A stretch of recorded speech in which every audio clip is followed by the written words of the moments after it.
ഗാസയിൽ അതിമാരകമായ ആക്രമണം തുടർന്ന് ഇസ്രായേലി സേന. ഗാസയിലെ ആശുപത്രിയിൽ ഇസ്രായേൽ ബോംബിട്ടു. ഏറെ വേദന ഉളവാക്കുന്ന ബ്രേക്കിംഗ് ന്യൂസ്.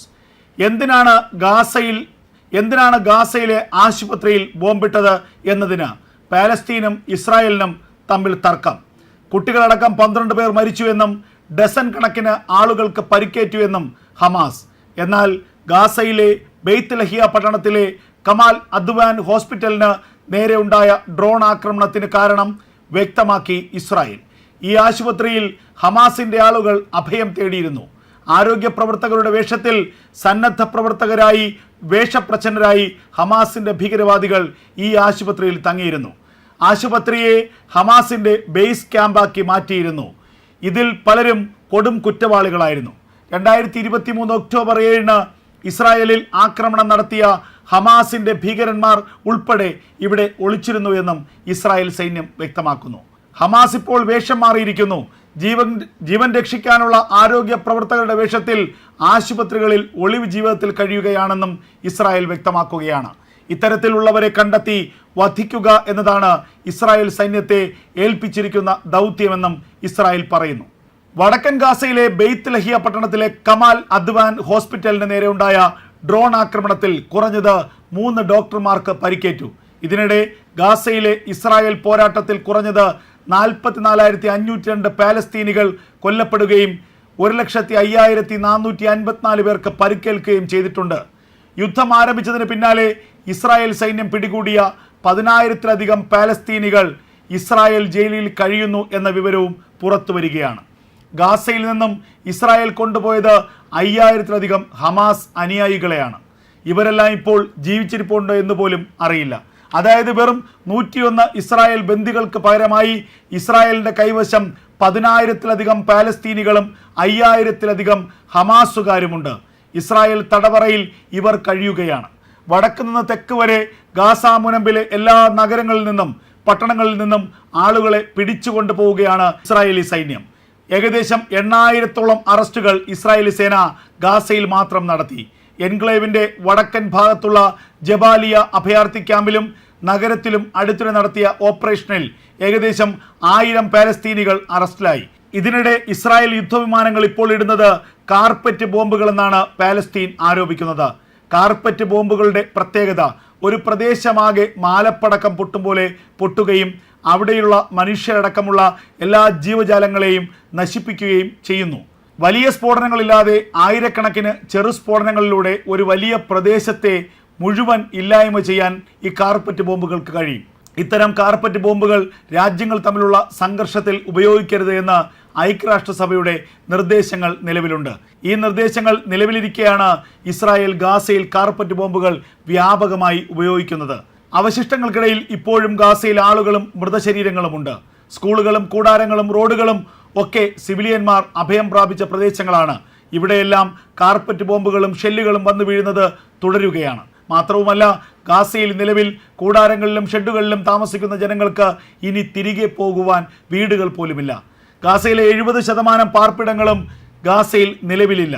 ഇസ്രായേലിന്റെ യുദ്ധവിമാനങ്ങൾ ഇവയെല്ലാം നശിപ്പിച്ചു.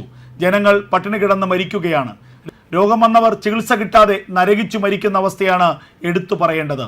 മുമ്പ് സൂചിപ്പിച്ചതുപോലെ അറസ്റ്റിലായവരും ഇസ്രായേലിന്റെ ജയിലിൽ ആയിട്ടുള്ളവരും 10,000-കണക്കിന് ആളുകളാണ്.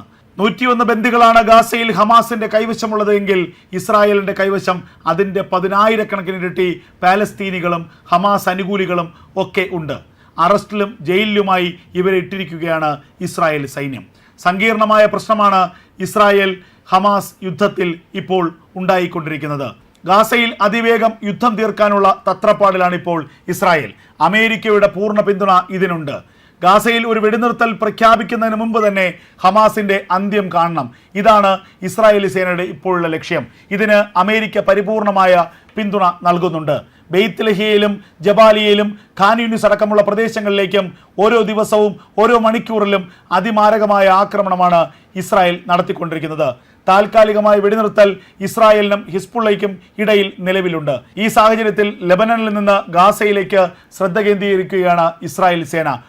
കൂടുതൽ റിസർവ് സൈന്യത്തെ ഗാസയിലേക്ക് വിന്യസിക്കുന്നു. പീരങ്കിപ്പടയെ ഗാസയിലേക്ക് വിന്യസിക്കുന്നു. വ്യോമസേനയോട് ഗാസ കേന്ദ്രീകരിച്ച് ആക്രമണം നടത്താൻ നിർദ്ദേശം നൽകുന്നു. അങ്ങനെ ഗാസയിലെ അവശേഷിക്കുന്ന ഹമാസ് ഭീകരന്മാരെയും കൂട്ടത്തോടെ ഇല്ലാതാക്കാനുള്ള വമ്പൻ ഓപ്പറേഷനാണ് ഗാസയിൽ ഇപ്പോൾ ഇസ്രായേലി സേന നടത്തിക്കൊണ്ടിരിക്കുന്നത്. അതിനിടയിലാണ് കാർപ്പറ്റ് ബോംബുകൾ ഇസ്രായേലി വ്യോമസേന ഉപയോഗിക്കുന്നു എന്നുള്ള വലിയ ആക്ഷേപങ്ങൾ പാലസ്തീൻ ഉയർത്തുന്നത്. ഏറ്റവും മാരക പ്രകടനശേഷിയുള്ള ഒരു പ്രദേശത്തെ മുഴുവൻ നിർവീര്യമാക്കാൻ ശേഷിയുള്ള കാർപ്പറ്റ് ബോംബുകൾ ഇസ്രായേൽ ഉപയോഗിക്കുന്നു എന്നുള്ള അതിഗുരുതരമായ ആരോപണമാണ് ഇപ്പോൾ പാലസ്തീൻ ഉന്നയിക്കുന്നത്. എന്നാൽ ഇതിനോട് ഇസ്രായേൽ പ്രതികരിക്കുന്നില്ല.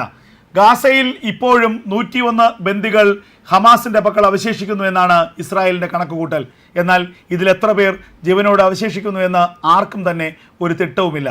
എങ്കിലും ജീവനോട് അവശേഷിക്കുന്ന ബന്ദികളെ പൂർണ്ണമായും മോചിപ്പിക്കണമെന്ന ഒരു താല്പര്യം തന്നെയാണ്, മോചിപ്പിക്കണമെന്ന ആവശ്യമാണ് ഇസ്രായേൽ ഉയർത്തുന്നത്.